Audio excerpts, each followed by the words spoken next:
ललित जी के साथ काम किया है और बड़े खूबसूरत गाने बने हैं। और समीर जी ने लिखा था उस वक्त भी और लिखते हैं। और अलका जी को मैं तब से जानता हूँ, जतिन ललित जी के ज़माने से। और अभी मैं अलका जी के साथ 15 साल से जुड़ा हूँ। मैं उनको मैनेज भी कर रहा हूँ, मेरी कंपनी कर रही है। और आनंद मिलिंद जी भी मेरे कंपनी में ही हैं। तो जब म्यूज़िक लेवल शुरू हुआ था तो हमने डिसाइड किया था कि मैं अच्छे अच्छे गाने करूँगा। और पहले 2 गाने रिलीज़ हुए थे, जो एक डांसिंग नंबर थे और एक दूसरा लव सॉन्ग था।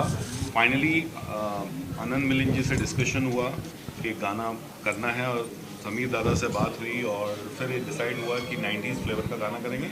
और मैंने अलका जी को रिक्वेस्ट किया कि आप हमारे कंपनी में गाएंगे तो बहुत अच्छा लगेगा। तो उन्होंने तुरंत हाँ बोल दिया। इनफैक्ट 2 गाना उन्होंने किया है। अभी एक नेक्स्ट सॉन्ग हम रिलीज़ कर रहे हैं उदित नारायण जी के साथ में। तुरंत हाँ नहीं बोला था, थोड़ा तुरंत ही मजाक कर रहे हैं। और फिर मेरे फ्रेंड है मकरन जी, बहुत ही अच्छा है, मैं उनको जानता हूँ। मैं हमेशा बोलता हूँ कि मकरन जी जब आप गाते हैं ना तो आप एकदम नाभि से गाते हो, मतलब इतनी खूबसूरत आवाज़ है। किशोर दा को फॉलो करते हो तो मकरन जी और अलका जी का कॉम्बिनेशन बना। आनंद मिलिंद जी ने बहुत ही अच्छा म्यूज़िक कंपोज किया और समीर जी ने लिखा, तो जाके ये गाना तैयार हुआ।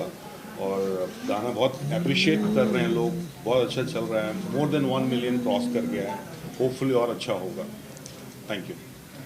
Alka ji, it's so mesmerizing to hear you sing all the time. How nostalgic was it for you to be taken back, transported back to the 90s by singing this melody? Yeah, it was very nostalgic because सबसे बड़ी खुशी मुझे ये थी कि I am working with the same team, Anand Milind, Sameer ji, और of course Makarand ji was a new entry in the team. But तो वो जो हम लोग रिकॉर्डिंग करते थे पहले, जो माहौल था, वही माहौल बहुत सालों बाद यहाँ मुझे महसूस हुआ। और हम लोग का कंफर्ट लेवल इतना है सालों से, और मतलब हम लोग हंसते खेलते पिकनिक की तरह हो जाता है काम। उसमें कुछ डिस्कम्फर्ट या कोई भी तरह की झुंझलाहट कुछ नहीं होती। तो it was very very nostalgic and I hope ये सिलसिला चलता रहे। समीर जी, जब आप इंडस्ट्री में आए थे, ऐसा एक सपना देखा था कि एक दिन आपका नाम Guinness book of world records में आ जाएगा? मैं तो सबसे पहले डर रहा था कि नीरज कहीं ये नहीं बोल दे कि मैं बचपन से आपके गाने सुनता आ रहा हूँ। और अच्छा हुआ तुमने भी ये नहीं बोला, नहीं तो बड़ी घबराहट होती, उम्र का एहसास होने लगता है। नहीं, मैंने ये बोला कि जतिन ललित के समय से हम बिल्कुल कभी नहीं सोचा था ज़िंदगी में। गिनीज बुक की तो बात छोड़ो, मैं तो यहाँ कल एक गाना लिखने का सपना लेके आया था कि अगर एक गाना लिखूँ और रेडियो सिलोन में बज जाए तो मैं समझूंगा यार मेरी ज़िंदगी में जो अचीव करना था मैंने कर लिया। और जो कुछ किया मैंने नहीं किया, कोई और ताकत थी जिसने करवा लिया। और हम सारे लोग जो हम क्रिएटर्स होते हैं, हमारी सारी बात जो है वो सब उस पर डिपेंड करती है। इसीलिए लोग बोलते हैं कि वी आर गॉड गिफ्टेड। तो कहीं वही करवाता है और उसने करवा लिया, सब हो गया। मैं तो ज़िंदगी में कोई कुछ एक्सपेक्टेशन थी ही नहीं मुझे। मैं बिना लक्ष्य के आगे बढ़ रहा था, केवल एक ही जुनून था कि मुझे काम काम और काम करना है। नीरज ने जब रिक्वेस्ट किया आपके म्यूज़िक के लिए तो बहुत खुशी हुई। और आनंद मिलिंद और अलका और हम लोग जब जुड़ते हैं तो ऐसा नहीं लगता काम करने के लिए जुड़ते हैं। काम तो हम लोग 5-10 मिनट करते होंगे, 1.5 घंटे तो गपशप होती है। इतनी सारी यादें हैं, इतनी सारी बातें हैं कि कहानी के बाद कहानी, कहानी के बाद कहानी चलती रहती है। मकरन जी की आवाज़ सुन के मैंने इनके स्टेज परफॉर्मेंस के बारे में बहुत कुछ सुना था, मगर पहली बार इनको यहाँ गाते हुए देखा और जब ये गाना मैंने सुना तो मैं बहुत खुश हुआ। एक सबसे अच्छी बात जो इनकी लगी कि जो भी इनकी आवाज़ है, जिस तरह की भी इनकी आवाज़ है, उसको इन्होंने दिल से गाया है। आपको देख के वीडियो में लगता है उन्होंने एक एक शब्द को, पूरी कंपोजिशन को एंजॉय किया है। तो जो काम आप एंजॉय करके करते हो, काम अच्छा ही होता है। तो मेरी बड़ी बधाई है और मैं सबको दुआ करता हूँ कि आप लोग इसको पसंद करें और इस पूरी टीम को आगे लेके जाएं। आनंद जी, 60 से 90 के दशक का पीरियड एक मेलोडी था, गाने अभी भी याद करते हैं। वो आज के गानों में मेलोडी क्यों मिसिंग है, क्या वजह है आपके हिसाब से? पता नहीं, मेरे ख्याल से बहुत सारे कारण होंगे।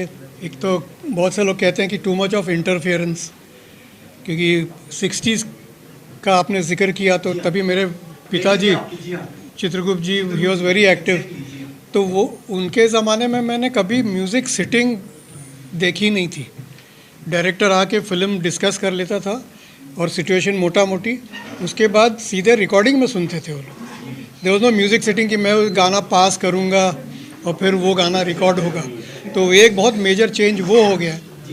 और दूसरा, because of computers and digitalisation, बहुत से लोग हैं वो जिसको कहते हैं मंच के नहीं आते हैं, मतलब आपको you have to be fully prepared, तो you should have a very good background of music and then you should enter. तो कंप्यूटर तो क्या है कि कोई भी ऑपरेट कर लेता है। तो मैं हमेशा कहता हूँ कि आज ये हो गया कि कंप्यूटर आपको ऑपरेट कर रहा है, होना उल्टा चाहिए। तो this can be one of the reasons. Makarand ji, wonderful singing. Kishore da का कितना छाप है आपके हिसाब से इस गाने में? बस ये गाना जब मैंने गाया तो मैंने पूरा ओन वॉइस बोलते हैं ना, आपको वो नज़र आएगी, लेकिन मैं जब स्टेज में गाता हूँ तब किशोर दा की वॉइस में गाता हूँ, गाने की कोशिश करता हूँ, क्योंकि किशोर दा का गाना गाने के लिए मुझे 10 जन्म देने पड़ेंगे, लेकिन मेरी कोशिश रहती है हमेशा कि किशोर दा के स्टाइल में योडलिंग करूँ या करूँ। लेकिन ये गाना जो जब दिया और इतनी अच्छी टीम मिली, एक मेरा जो सपना था तो स्टेज पे गाता था, और समीर जी, आनंद मिलिंद जी और अलका जी, कभी मैंने सपने में भी सोचा नहीं था कि अलका जी के साथ मेरा डुएट होगा। सपने जो देखे थे देखे थे आज सच हो गए, सच हो गए, सच हो गए, सच हो गए। तो वो सच हो गया। और जैसे समीर जी ने बताया कि ये कोई पावर रहती है, ये सब टीम जमा के काम होता है और एक अच्छा काम होता है, बस मुझे खुशी है। और नीरज जी से पहले बात हुई थी, तभी नीरज जी ने बताया था कि आप अच्छा गाते हो, मैं कभी मौका आएगा तो आपको ज़रूर गवाऊंगा, और उन्होंने अप्रोप्रिएट मुझे सिलेक्ट किया और ये मौका मिल गया। Thank you very much. Alka ji, जाने से पहले कुछ गुनगुना सकती है हमारे कैमरे के लिए आप? क्या गुनगुनाओ? ये गाना सपने जो देखे थे प्यार में सच हो गए, आँखों से आँखें मिली, कुछ हुआ दिल खो गए, कर लिया फैसला कभी ना होंगे जुदा, कर लिया फैसला कभी ना होंगे जुदा।